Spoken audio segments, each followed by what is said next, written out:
Hello, how are you? Welcome to Hey Han. I'm your host, Hannah Fletcher, and today I spoke with the lovely Gi'onna Kamille. Welcome. Thank you so much for joining me today. How are you? I'm good. How are you? I'm doing well, thank you. I would love to give you the opportunity right now to just kind of introduce yourself and tell everybody who you are and what you do.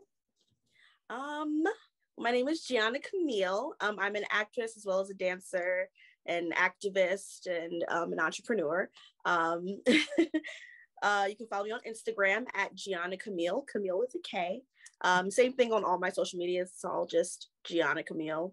So you can follow me on Twitter, Instagram, Facebook, whatever, but you'll get the bulk of everything that I do because it's kind of all intertwined together. Well, that's good. It's good that you're all intertwined. It's good that your usernames are even all intertwined as well.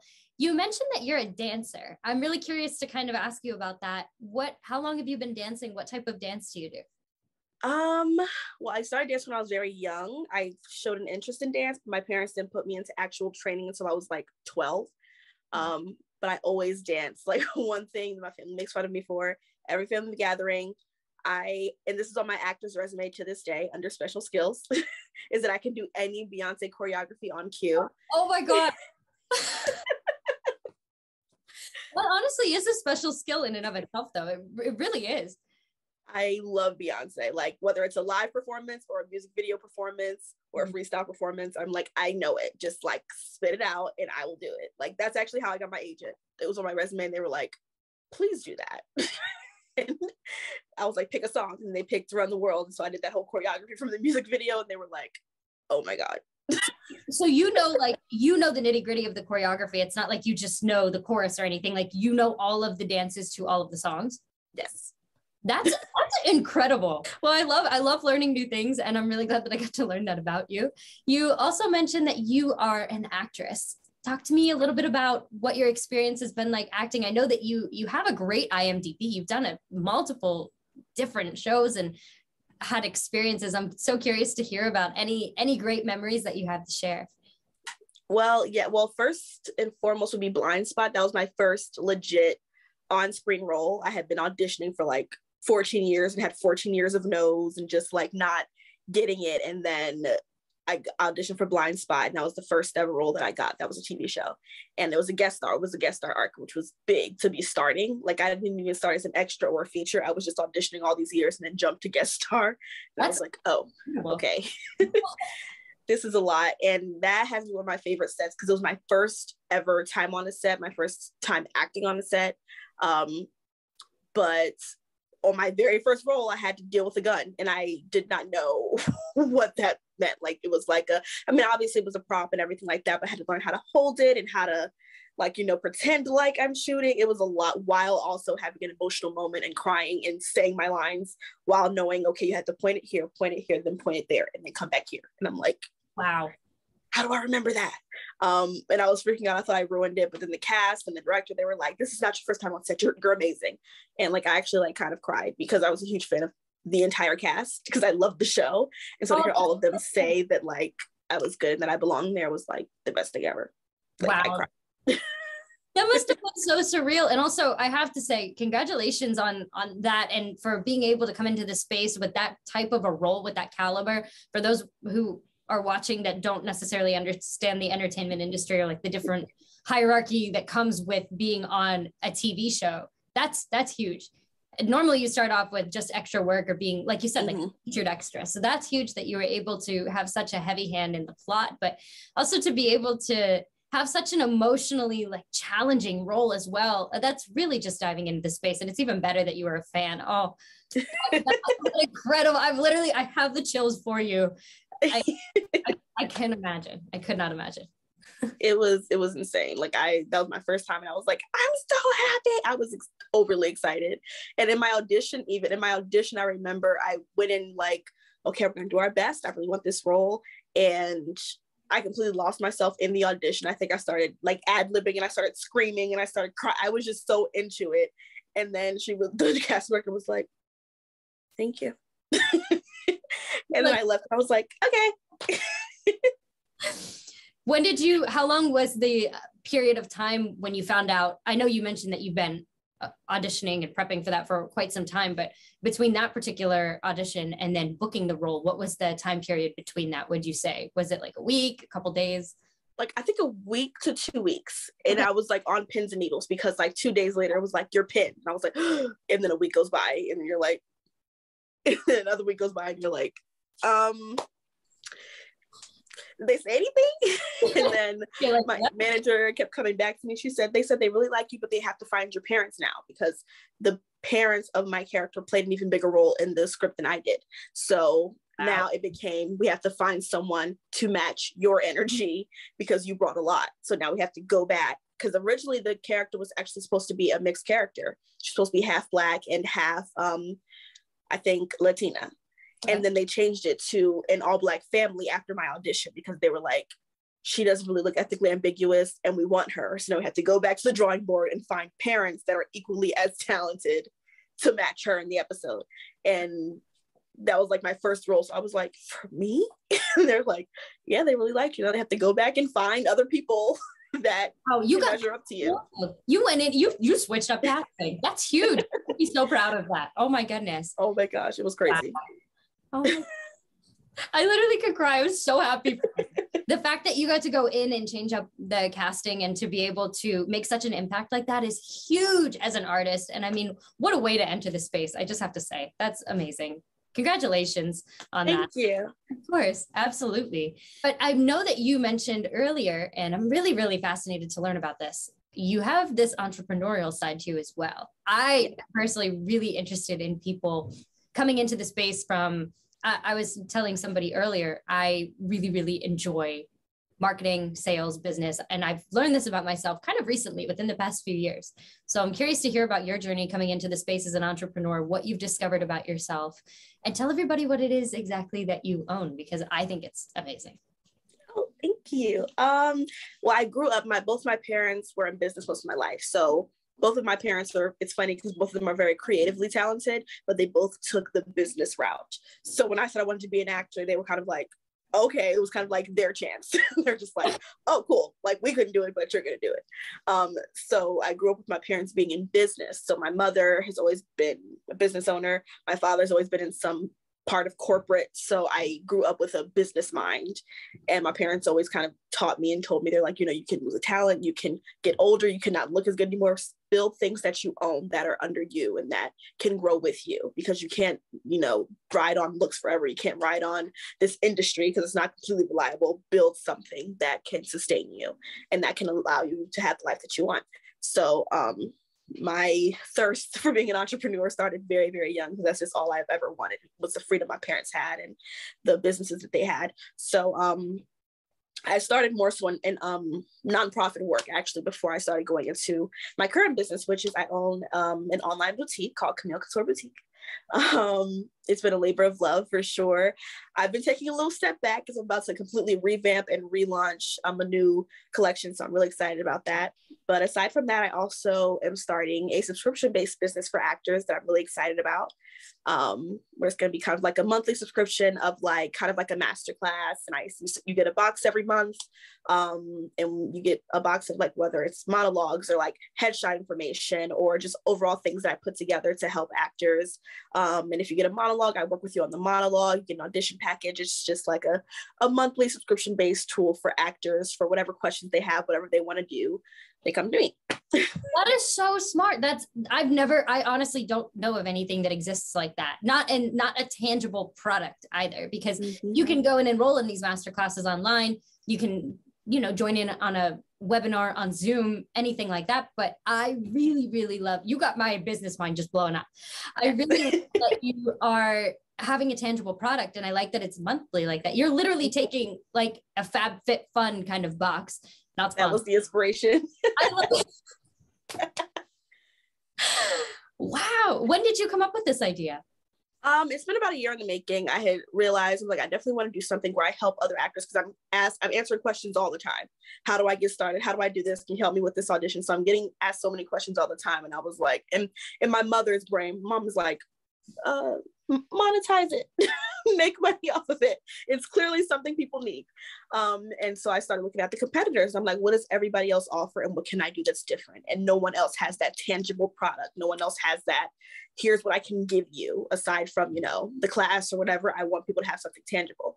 And that was kind of like what sparked it for me. I was like, okay, this is the key. This is the secret. Nobody else has a tangible product. Have all of that launched and everything worked out. Definitely come back and talk to us about all of this, and I'll be able to conduct a whole different interview on just that, because that's insane. That is so creative. Cannot even like that. That's just really, really brilliant. And I'm really happy that you got to make something like that. Because it's so necessary. And I feel like everybody's just learning and trying to get into this business in any way that they can. And there's no necessarily right answers, but it's amazing when you have people that have been in the industry for a long period of time that are able to offer their experiences and absolutely monetize it. If you have a great idea like that, I mean, that's remarkable.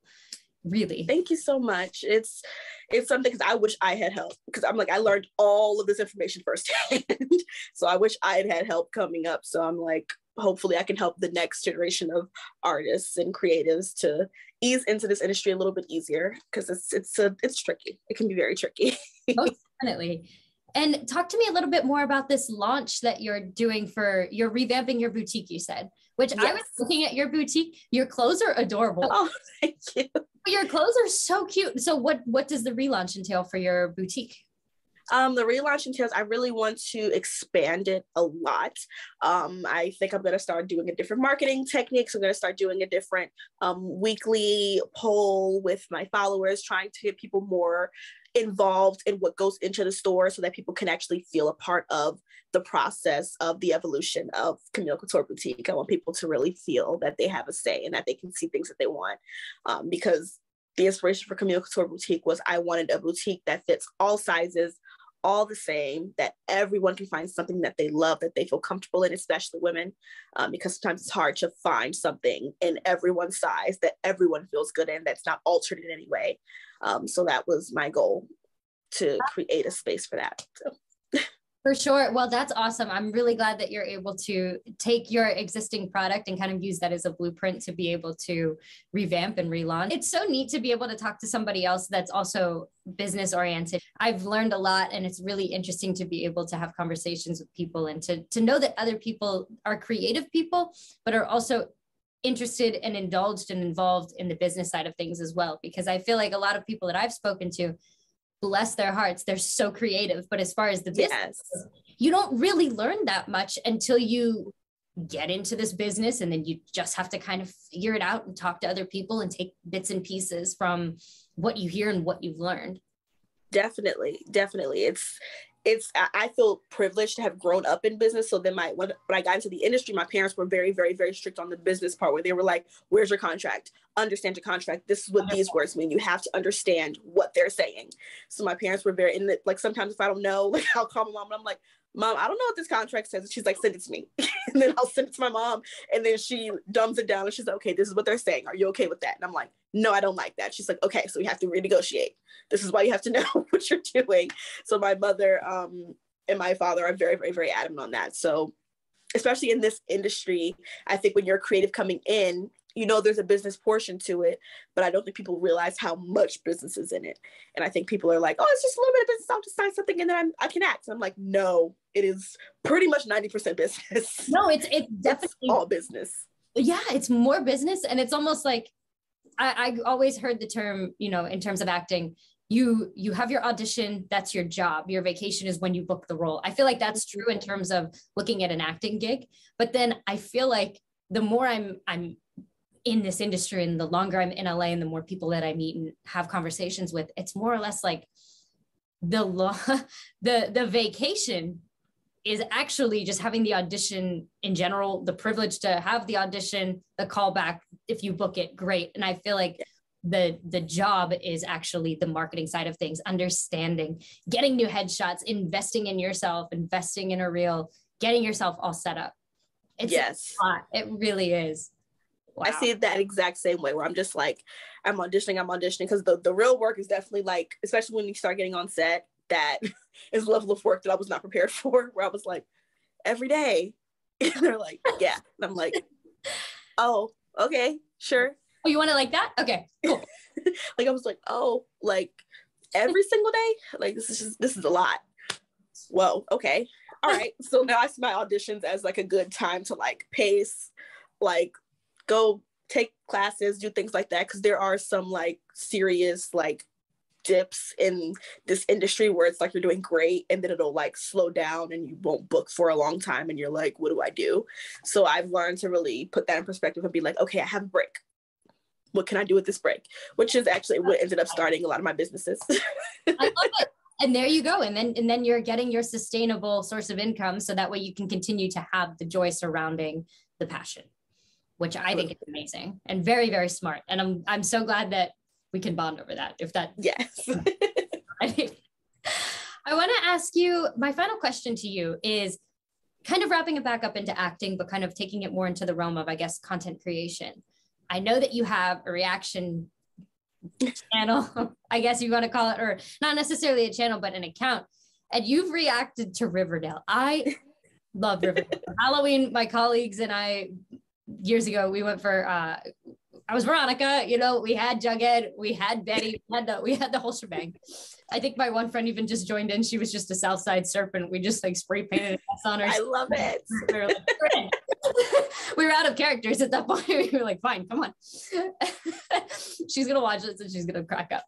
And my question to you is, do you think that you will ever get back into recreating any of these reactions? Do you think you're going to continue with the reaction videos?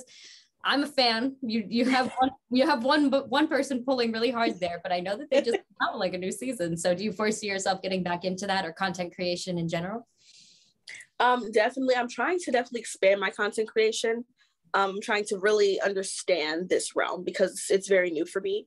But Riverdale Reactions had actually come about because I realized my social media, I was never on social media. I had accounts, but I would never post because I kind of, social media was a mask for me. Like I never really had fun with it because growing up in church and then also being queer, it was just a lot on the like pile of like things of like, I don't know what I can say. I don't know what I can do. But then I realized I was like, I'm an adult and I want to react to this show. And I had fallen in love with Riverdale. And I wanted so badly to be on it. And I was telling my agents, my managers, I said, get me an audition. I just want to audition. And I was like, well, in the meantime, how else can I get someone's attention? And so I started reactions as a way to get people's attention, but I didn't think I would get anybody's attention. So I was like, nobody's going to see it. This is just going to be me having fun watching the show. Why not? And then the cast saw it and the cast would share it. And then KJ App actually did a live with me and he was just like, I love your videos. And I was like, shut up. Like he literally was like, you crack me up. I just think you're hilarious. Please keep making them. They've all been very supportive. Even Roberto, who's the creator, he's been very, very, very supportive. Like they love the reactions, which I did not see coming at all. Look at I that. was worried they feel offended. You got in this space in a really neat way by being yourself, which is just really an interesting way of getting in this space that you wanted in so badly. Like though you didn't have the opportunity to get on the show, I think in a way you had a leg up because to be yourself, you were still unfiltered, you know? Yes, absolutely. It was a lot because I wasn't used to it. Because I think at the time when I started, I had like 300 followers. I was not on social media. So now I have like thousands. Then I have a separate reactions account with like thousands more. And I was like, this is not, I wasn't ready. I wasn't ready for this. This is a lot. But I definitely want to get back into it. I'm trying to rediscover what made me start it in order to do it again. Because I'm trying to bring back that fresh, simple joy about it, because then it can become like a little bit like, oh, now I feel like I have to do something different because this may be funnier and this may be, whereas like in the beginning I was like, I was just being myself. If it was funny, it was funny. If it wasn't, it wasn't. You know, so I'm trying to definitely with this new season that's coming out or this new season that's starting, get back to that original, fresh, carefree, young version of how I did reactions, because it actually was my therapy for a while. I was excited to do it. It made me so happy to do it. It was like the highlight of every single day because I was like, I can do reactions today. Like it made me so happy. So I definitely want to do it again because it's such a huge part of me. man, I'm definitely going to be reacting to new shows. Everybody's been requesting Once Upon a Time. So I definitely want to react to that. So Have you seen Once Upon a Time? yes, huge fan. Huge fan. Okay, that'd be great. Wow. I love that you are taking the opportunity to kind of take a step back and really find what it is that made you get into it the way that you got into it.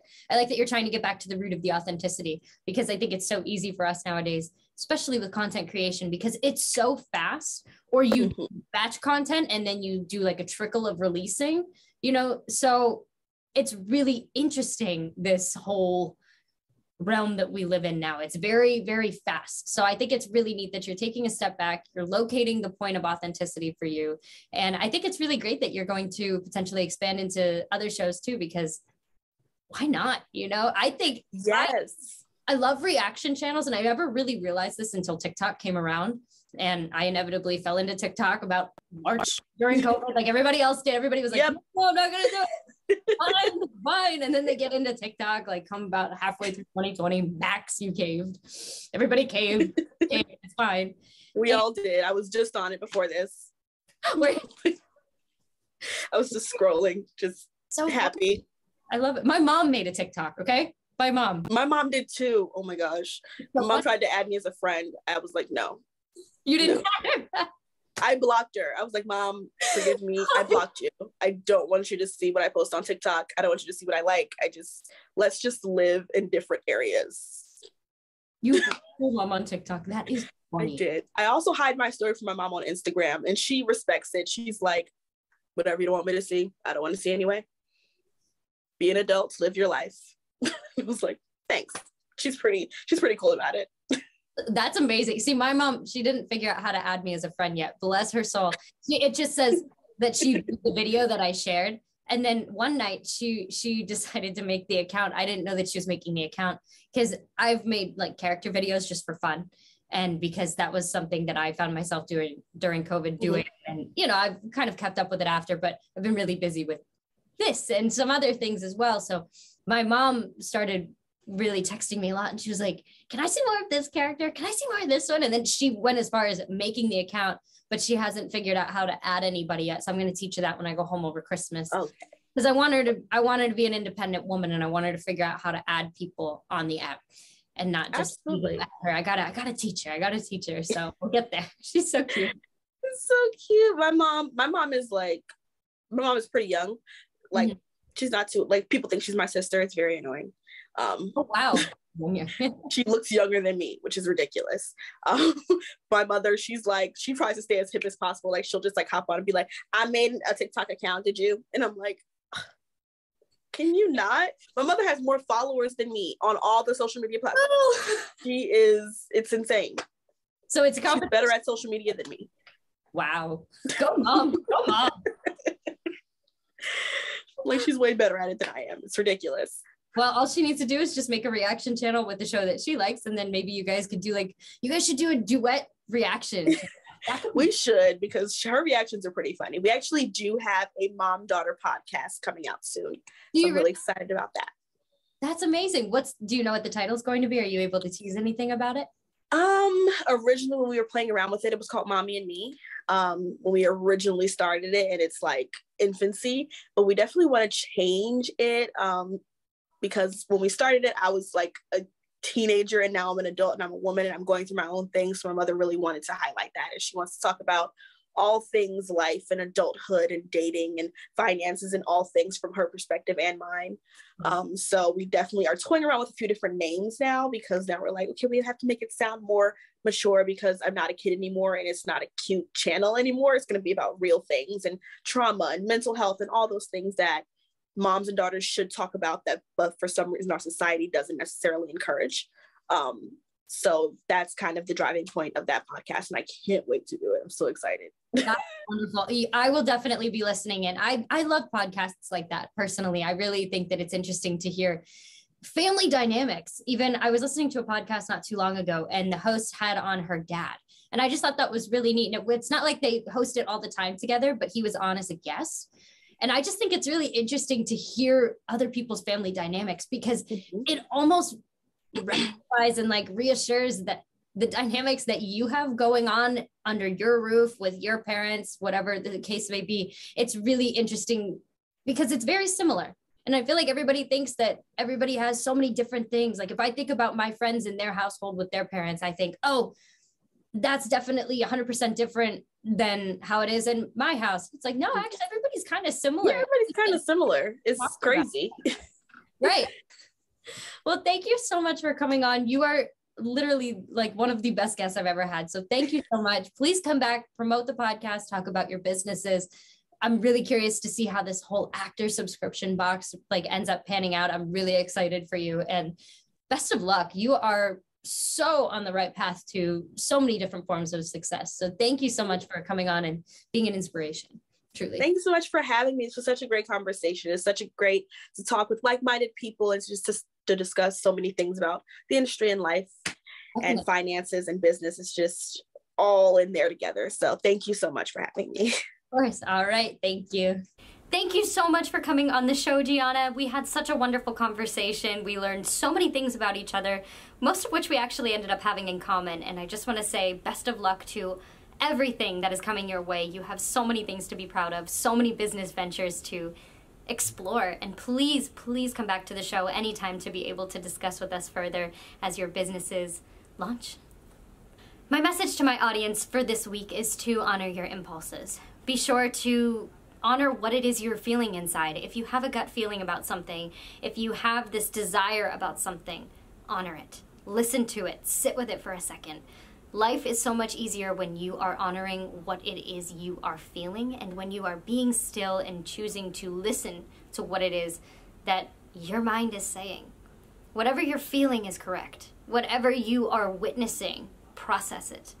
Take time to yourself, slow down, and really listen to your surroundings, what is going on within you, and take time to recognize it.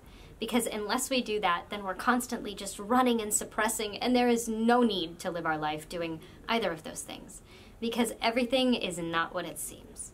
So be sure to really honor your impulses and listen to what it is that is going on inside of you, because that means something. You may not know what it means in the moment, but it means something, for sure. Thank you guys so much for watching the show. It was, again, a pleasure to be hosting for you guys. Stay safe, God bless, and I will see you through the screen. Bye, guys.